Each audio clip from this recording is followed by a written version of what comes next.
నమస్కారం. ప్రస్తుతం మనతో పాటు ప్రముఖ ఆధ్యాత్మికవేత్త, ప్రముఖ జ్యోతిష్య వాస్తు నిపుణులు ఉమామహేశ్వరరావు గారు ఉన్నారు. వారితో మాట్లాడిద్దాం.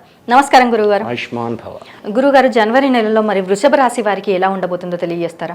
వృషభ రాశి వారికి ఆయుష్మాన యోగములోని తైతిల కరణములోనే ఉన్నందువలన ఈ వృషభ రాశి వారి యొక్క ఫలితములు కూడా శుభ ఫలితములుగానే చెప్పబడుతున్నాయి.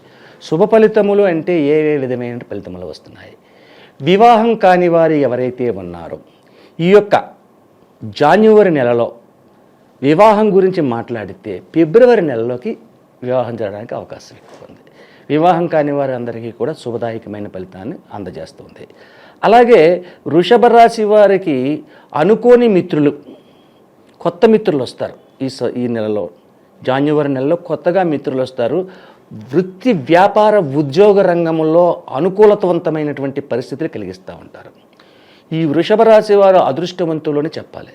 ఈ నెలలో వీరికున్న అదృష్టము అంతా ఇంత కాదు. శుక్రుడు అధిపతి, శుక్రుడు సప్తమ స్థానంలో ఉన్నాడు.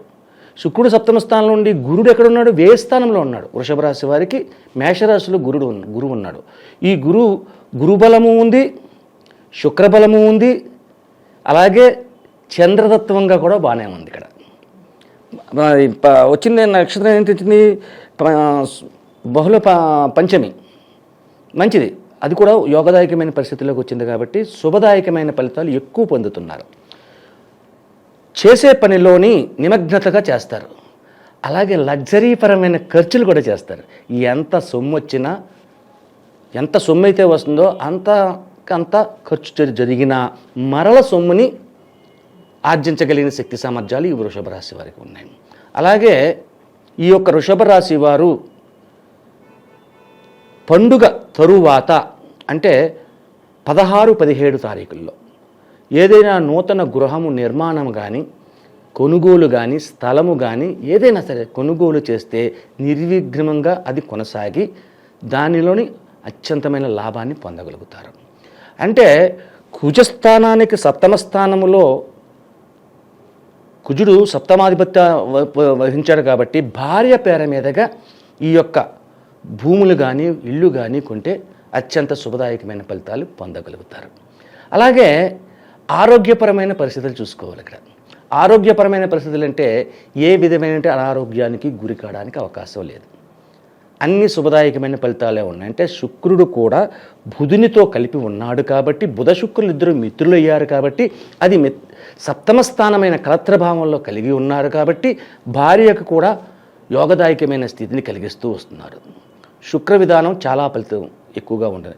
అలాగే తులారాశికి కూడా అధిపతి అయిన శుక్రుడు, ఈ తులరాశి వారు వృషభ రాశి వారు కూడా మైత్రి బంధం కలిగి ఉండడం వల్ల అత్యంత శుభదాయకమైన ఫలితాలు పొందడమే కాకుండా లాభదాయకమైనటువంటి వ్యాపార వ్యవహారాల్లో వీళ్ళు కలిసిమెలిసి ఉంటారు.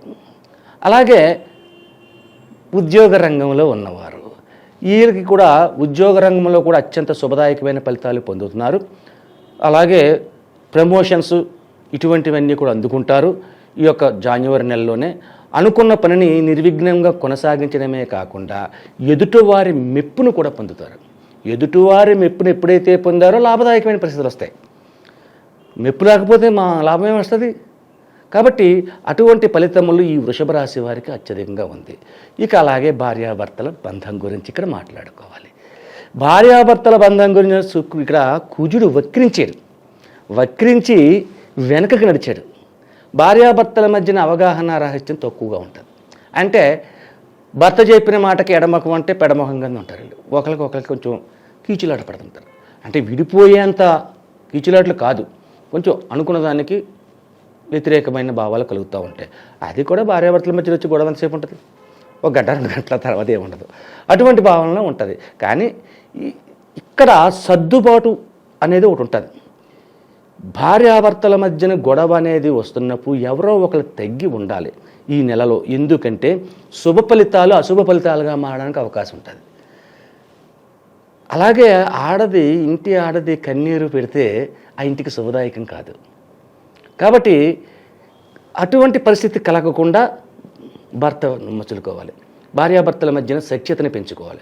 ఎప్పుడైతే సఖ్యతని పెంచుకుంటారో వీళ్ళకి అత్యధికమైన లాభదాయకమైన ఫలితాలు పొందడము, ఆరోగ్యవంతమైన స్థితిని కలగడము అనేటువంటివి సంప్రాప్తమవుతున్నాయి.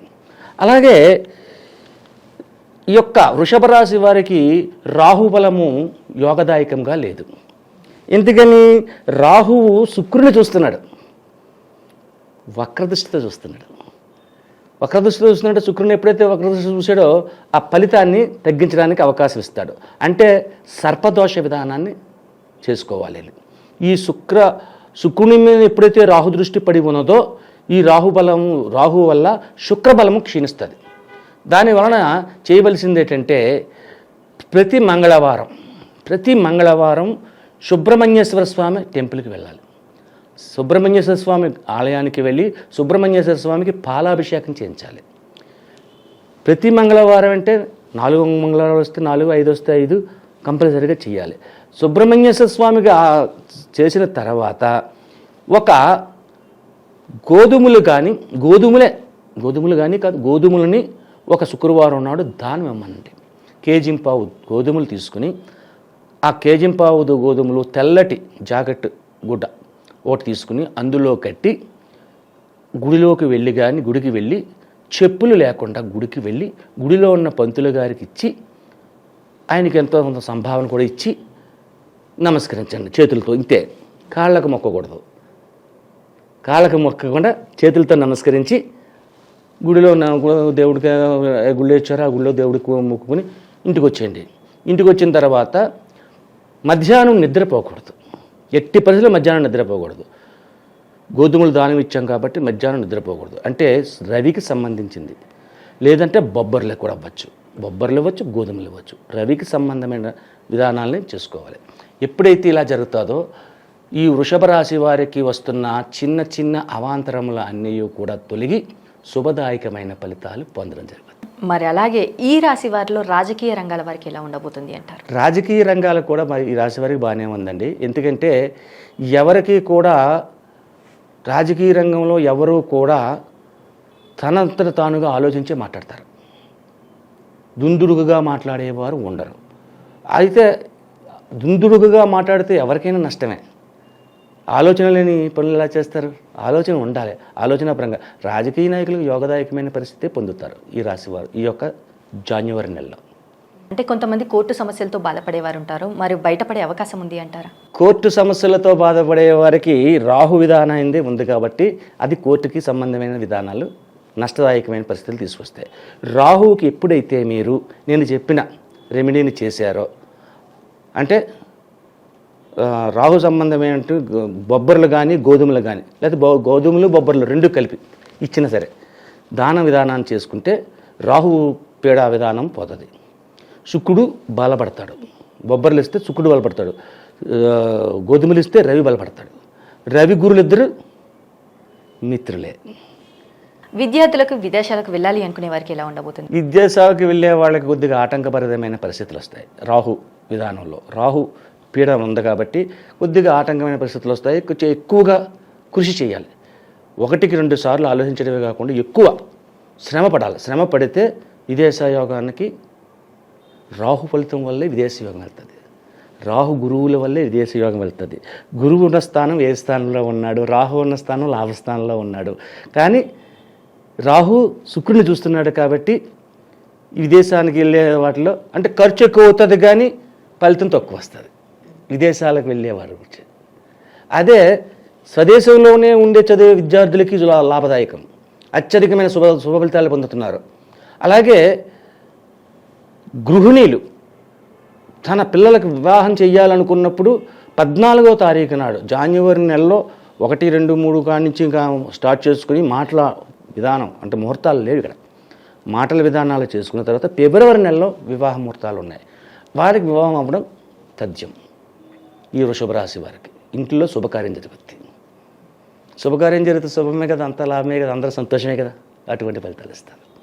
ఓకే గురువుగారు, వృషభ రాశి వారికి జనవరి నెలలో ఎలా ఉండబోతుంది, అలాగే ఈ రాశి వారు చేసుకోవాల్సిన పరిహారాల గురించి కూడా చాలా చక్కగా వివరించారు గురువుగారు. ధన్యవాదాలు. ఆయుష్మాన్.